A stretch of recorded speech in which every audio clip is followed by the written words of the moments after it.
This channel does not promote any violent, harmful, or illegal activities. All content provided by this channel is meant for an educational purpose only. Kasba DI অফিসে চাকরিহারাদের police শুধু লাঠি পেটা নয়, লাঠি চার্জও করলো। হ্যাঁ, আমরা সেই ছবি দেখেছি। চাকরি হারিয়ে শেষে মার জুটলো চাকরিহারাদের, পুলিশ ধরে নিয়ে গেল। কসবায় চাকরিহারাদের ডিওয়াই অফিস অভিযানে ধুন্ধুমার কাণ্ড আজ। অফিসের গেটে ঝোলানো তালা ভেঙে ভিতরে ঢুকে পড়েন চাকরিহারারা। বিক্ষোভকারীদের আটকাতে ব্যারিকেড করে রেখেছিল পুলিশ, এই ব্যারিকেড টপকে একে একে ভিতরে ঢুকে পড়েন। আমরাই টেনে নামাবো এই সরকারকে, পুলিশের লাঠির মুখে হুঙ্কার চাকরিহারা শিক্ষকদের। এ রাজ্যে টাকা দিয়ে সব কেনা যায়, টাকা হাতে পুলিশকে প্রতীকী ঘুষ চাকরিহারাদের। যারা দুর্নীতি করলো তাদের কিছু হলো না, আজ যোগ্য হয়েও আমরা পথে। পুলিশের লাঠির মুখে মন্তব্য ক্ষুব্ধ চাকরিহারাদের। শুনুন কি বললেন তারা আজ। কসবা ডিআই অফিসের সামনে পুলিশের তরফ থেকে যে ব্যারিকেড করা হয়েছিল, সেই ব্যারিকেড কার্যত চাকরিহারা যারা শিক্ষক তারা ভেঙে দিচ্ছেন এবং সেই ব্যারিকেডের গেট টপকে ঢুকে যাওয়া প্রক্রিয়া শুরু। পুলিশের তরফ থেকে ধাক্কা দেওয়া হলো, পুলিশের তরফ থেকে ধাক্কা দিয়ে যারা চাকরিহারা রয়েছেন তাদেরকে ভেতরে ঢুকতে দেওয়া হলো না। একের পর এক যারা যোগ্য চাকরিহারা তারা কোনো বাধা মানলেন না, তাদেরকে আটকে রাখা গেল না এবং তারা একে একে ভেতরে প্রবেশ করছেন। তাদের কাছে ডেপুটেশনের কপি রয়েছে, তারা যে ডেপুটেশন জমা দেবেন একটা ভারী কিছু দিয়ে এই যে চেন রয়েছে সেই চেন ভাঙার চেষ্টা করা হচ্ছে। সেই চেন ভেঙে তারা আজকে ভেতর প্রবেশ করবে। আমার সহকর্মী দেবব্রত সেই ছবিটা কাছ থেকে দেখাচ্ছে যে কিভাবে গেট ভাঙার চেষ্টা করা হচ্ছে। অর্থাৎ আজকে তারা কোনোভাবে কোনো বাধা মানলেন না এবং তাদেরকে আটকানোর যে চেষ্টা, সরাসরি ছবিটা দেখছো যে লোহা ইট দিয়ে তাদের এই যে গেটটা তালা বন্ধ করা হয়েছিল। কসবা ডিআই অফিসের যে গেট, সেই গেট তালা বন্ধ করে রেখেছিল পুলিশ, সেই গেট ভাঙা হচ্ছে এবং পুলিশ কিন্তু কার্যত নীরব দর্শক। তার কারণ পুলিশ কোনোভাবেই এই শিক্ষকদের উপর বল প্রয়োগ করতে চায় না, বল প্রয়োগ করবে না। দেখতে পাচ্ছ যে ভেতর থেকে যারা প্রবেশ করেছেন তারা গেটের তালা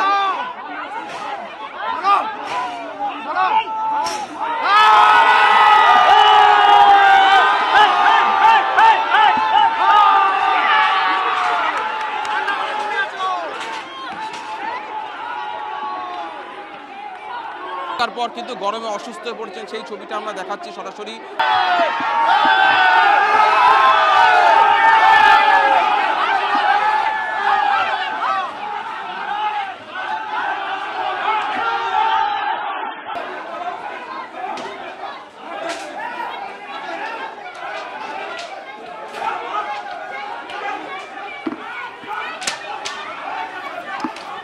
এই মুহূর্তে লাঠিচার্জ,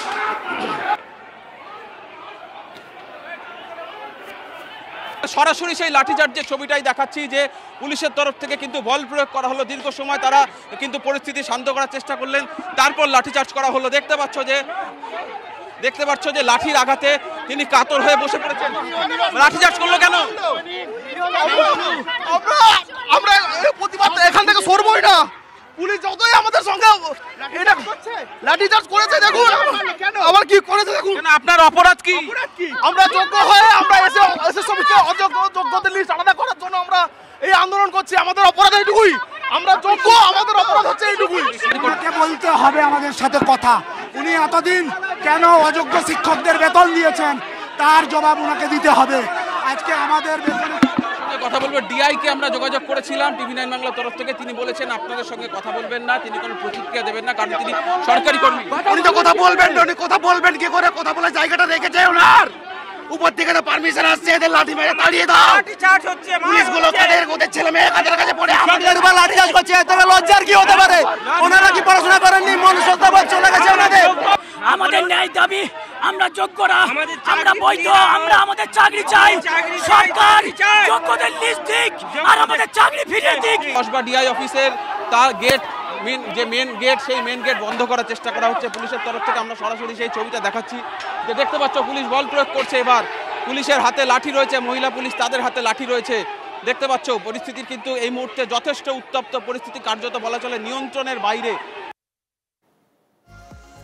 নেতাজি ইন্ডোরে মানবিক, কসবায় অমানবিক। আন্দোলনরত চাকরিহারা শিক্ষক শিক্ষিকাদের ফেলে পেটালো পুলিশ। 17 র্যাঙ্ক করেছি, আমার কি এটাই প্রাপ্য ছিল? পুলিশের লাঠি খেয়ে কান্নায় ভেঙে পড়লেন শিক্ষিকা। শুনুন।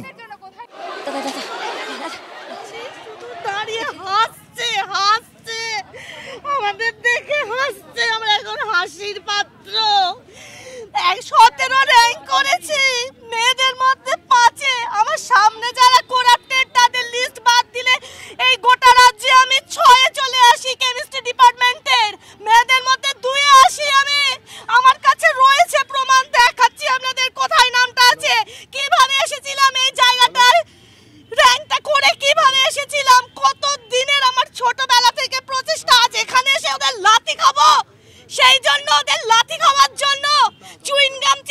দাঁড়িয়ে পা তুলে দাঁড়িয়ে দাঁড়িয়ে চোখে সানগ্লাস দিয়ে চুইং গাম চিবাচ্ছে পা তুলে নিজেদের সন্তান নেই ওদের সন্তান নেই ওদের মতো কারো চটি চেটে আর টাকা দিয়ে আমি ঘুষ দিয়ে চাকরি পাইনি বুক বাজিয়ে বলতে পারবো সেটা আমাদেরকে মেরে দিক গুলি চালিয়ে দিক আমাদের আমরা তো শেষ আমরা তো জীবন্ত লাশ এক একটা আমরা তো জীবন্ত লাশ আমাদের উপর দিয়ে গুলি করে চালিয়ে মেরে দিক আমাদেরকে আমাদের কি আছে সবই তো শেষ আমাদের কিছু আছে ওনারা আমাদের সবাই আমাদের লাশের রাজনীতি করবে আমাদের লাশের উপর দিয়ে তার চেয়ে মেরে দিক বরঞ্চ ওনারা আমাদের লাশ নিয়ে রাজনীতি করতে চাইতো করুক এই রাজনীতি এই নোংরা রাজনীতি করুক সবাই দেখুক আমার আর কিছু বলার নেই আমরা তো শেষ হয়ে গেছি এখানে আমাদের লাঠি মেরে যেভাবে মারা হলো এটা কিন্তু নেক্সট টাইমে আমরাও লাঠি আর হেলমেট আমাদেরও থাকবে এই সরকার মিলিয়ে নেবেন টিকবে না লিখে দিলাম টিকবে না সরকারকে আমরা নামিয়ে দেব আমরাই নামাবো সরকারকে আমাদের এতগুলো ফ্যামিলি আছে এই সরকারকে আমরাই কিন্তু নামাবো আমরাই নিয়ে এসেছিলাম আমরাই নামাবো একজন শিক্ষিকাকে নিচে নামিয়ে পিটিয়ে মারছে পুলিশ এটা কি আইন কিসের আইন ওরা আইন শেখেনি ওদের আইন শেখানো হয়নি ওরা শপথ নেয়নি কিসের আইন শিখেছেন আপনারা চোখ দিয়ে দেখছেন এদিকে লাজ নেই লজ্জা নেই আবার হাসছেন লেগেছে অনেক লেগেছে অবস্থান করছিলাম পুলিশ বিনা প্ররোচনায় আমাদেরকে আপনার কোথায় লেগেছে আমার মাথায় লেগেছে পিছনে আমাদেরকে দেখে কি মনে হচ্ছে আমরা জঙ্গি বা গুন্ডা বা কিছু আমাদের সবাইকে দেখুন কিসে আমাদের যদি এখন 6টা লাঠি দিয়ে পেটানো হয় তাহলে আমরা কিভাবে এটা প্রতিরোধ আমরাও তো সরকারি কর্মী আজ পথে বসে আছি আমাদের সবাইকে দেখুন আমাদের সহকর্মীকে পেটানো হচ্ছে 4-5টা লাঠি দিয়ে আমাদের অবস্থা দেখুন ব্যাগ খুলে দেখুন জলের বোতল আর ছাতা আছে আমরা কি জঙ্গি নাকি যুক্তিতে লাঠিচার্জ করা হয় আমি জানতে চাই আমরা আমাদের সম্মান ফিরে পেতে এই লড়াইটা নেমেছি সেখানে ওনারা সহযোগিতা করার বদলে আমাদের গায়ে লাঠিচার্জ করছে কি করে তাও আমাদের মহিলা ফিমেল টিচারদের গায়ে নিজেরা মাথায় হেলমেট পরে দাঁড়িয়ে আছে ওরা প্রথমে আমাদের এখানে দেয়া টিচার্স ওদের প্রটেস্ট করার এভরি রাইট আছে প্রথমে ব্যারিকেড ছিল ওরা ব্যারিকেডটা ভেঙে তারপর এখানে সামনে গেটের সামনে চলে আসে ওখানে ওরা পুরো গেটটা ভেঙে ওরা ভিতরে চলে আসে এটাতে আমাদের পুলিশ কর্মীও আহত হয়েছে আমরা লিগ্যাল অ্যাকশন নেব আর শিক্ষকদের উপর এই যে আক্রমণ হলো তার সাফাই দিলেন মুখ্য সচিব পুলিশ কমিশনারও কর্মসূচির অনুমতি ছিল না সরকারি সম্পত্তি নষ্টের চেষ্টা করা হয় 6 জন পুলিশ কর্মী আহত হয়েছেন পরিস্থিতি নিয়ন্ত্রণে আনতে পুলিশ ব্যবস্থা নিয়েছে এমনটাই দাবি করছে এ রাজ্য প্রশাসন সরকারের উপর ভরসা রাখার আবেদন জানিয়েছেন মুখ্য সচিব শিক্ষকের উপর লাথি মারার ঘটনা কাম্য নয় ফুটেজ খতিয়ে দেখা হচ্ছে এমনটা মন্তব্য করেছেন পুলিশ কমিশনার দেখা যাচ্ছে কিছু জায়গায় কারো কথায় হতে পারে কারো ইনস্টিগেশনে হতে পারে এরকম ঘটনা ঘটেছে যেটা বাঞ্ছনীয় নেই আর আমরা চাইছি না কি এরকম ঘটনা কোথাও ঘটুক যাতে এরকম কোনো ঘটনা না ঘটে যেটাতে আমাদের যে স্টেপস গুলো আমরা নিচ্ছি এটা কারো দৃষ্টিতে ঠিক মনে না হয় এবং লিগালিও এটা কোনো ইম্পেডিমেন্ট হয়ে দাঁড়িয়ে যায় সকলকেই অনুরোধ করা হবে যাতে শান্তি শৃঙ্খলা বজায় রেখে যেভাবে কাজ করছিলেন সেভাবেই কাজ করুক আমরা মাননীয় সুপ্রিম কোর্টের কাছে ইতিমধ্যেই দরখাস্ত দিয়েছি ক্ল্যারিফিকেটরি পিটিশন ফাইল করেছি যাতে এক্সিস্টিং সিস্টেম কন্টিনিউ করুক আর আগামী দিনেও এর সুষ্ঠু সমাধান যাতে আমরা খুঁজতে পারি আইনের মধ্যেই আমরা এই চেষ্টা চালিয়ে যাচ্ছি এবং যাব পুলিশ শিক্ষক যারা রয়েছেন তাদের একজন কেউ লাথি মারছেন কলার ধরে এটা কি করতে পারেন যতই যদি আইন শৃঙ্খলা ভেঙে থাকেন এরকম লাথি মারতে পারেন কোনো শিক্ষককে এটা তো একটা সিচুয়েশন অ্যারাইজ হয়েছে বেসিক্যালি পাবলিক প্রপার্টি উপরেও যদি কোনো আঘাত পৌঁছে বা কোনো পুলিশ পার্সোনাল উপরে যদি কেউ আঘাত পৌঁছে তাহলে একটা অ্যাকশন তো নিতেই হবে সিপি স্যার যেটা বলছি যে তাদেরকে আটক করা যেতে পারতো বা গ্রেফতার করা যেত কিন্তু আমরা ফুটেজে দেখছি তাকে লাথি মারা হচ্ছে মানে ফুলি এগ্রিড মানে ওই টোটাল ফুটেজটাই আমরা দেখছি ওটা স্টিল আন্ডার ইনভেস্টিগেশন আছে all this things are not desirable কিন্তু টোটাল পিকচার আমাদেরকে নিশ্চয়ই দেখতে হবে দ্যাট ওয়াই মানে ওই পুলিশ এইরকম বাদে কেন হলো আগের যে ফুটেজ আছে যেখানে পুলিশের উপর অ্যাসল্ট করা হলো ওই ফুটেজটাও দেখার দরকার আছে পুলিশ একজনকে লাথি মারছে দ্যাট ইজ নট ডিজায়ারেবল আমি নিশ্চয়ই এটা অন রেকর্ডই বলছি that is not desirable but why this has happened, that entire incident, এই পুরোটা ইনসিডেন্টই আমরা একটা রিপোর্ট চেয়েছি, আমাদের ডিসিপি যারা ফিল্ডে আছেন ওরা রিপোর্ট দেবেন, তারপরে আমরা দেখব ফার্দার কি কি করণীয় আছে। বাংলার ইতিহাসে আজ কালো দিন, যোগ্য শিক্ষকদের ওপর পুলিশের লাঠিচার্জ। কই জঙ্গিপুরে তো লাঠি চালালো না, প্রতিটা প্রতিটা লাঠির হিসেব হবে, ঠিক এভাবেই হুঙ্কার দিয়েছেন কেন্দ্রীয় শিক্ষা প্রতিমন্ত্রী এবং বিজেপির রাজ্য সভাপতি সুকান্ত মজুমদার। যারা রাষ্ট্রীয় সম্পত্তি ধ্বংস করছিল তাদের বেলাতে এই ধরনের আচরণ পুলিশের আমরা দেখতে পাই না। তারা কি দুধেল গায়ে বলে তাদের গায়ে হাত দেওয়া যাবে না?